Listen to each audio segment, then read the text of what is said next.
The perfect escape plan. That spectacularly backfired. I was in Chicago 3 days into a massive tech conference when my phone buzzed. It was Sarah. We had been married for 5 years, but things felt icy lately. When I answered, I expected a question about the dog. Instead, I got a wrecking ball. I am filing for divorce, she said, her voice dripping with this weird, arrogant joy. And by the way, I just sold the cabin. Marcus and I are moving to Europe with the cash. Have fun finding a new weekend spot. Then she actually laughed. My chest tightened. The cabin? Our little lake house in Michigan? I asked, barely breathing. You sold the cabin? Yep, cash offer. The new owner wants the keys by Friday, she bragged. And then, click. She hung up. I sat in the hotel lobby, totally numb.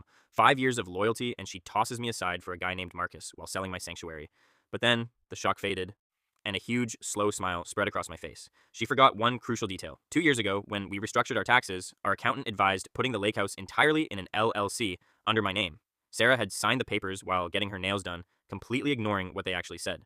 She didn't legally own the cabin. She had just taken a massive cash deposit for a property she had zero right to sell. I immediately called my buddy Dave, who happens to be a real estate attorney. Dave, I said, Sarah just sold the cabin. Dave went dead silent, then burst out laughing. Buddy, that is textbook fraud. If she took that money, she is in deep, deep trouble. We drafted a cease and desist letter to the buyer that very afternoon. When I flew home on Thursday, Sarah was furiously packing a suitcase. She looked up, panicked, holding a legal notice from the buyer's very angry lawyer. What did you do? She shrieked. I just leaned against the doorframe, totally calm. I didn't do anything, Sarah. You just tried to sell a house you don't own. The color completely drained from her face.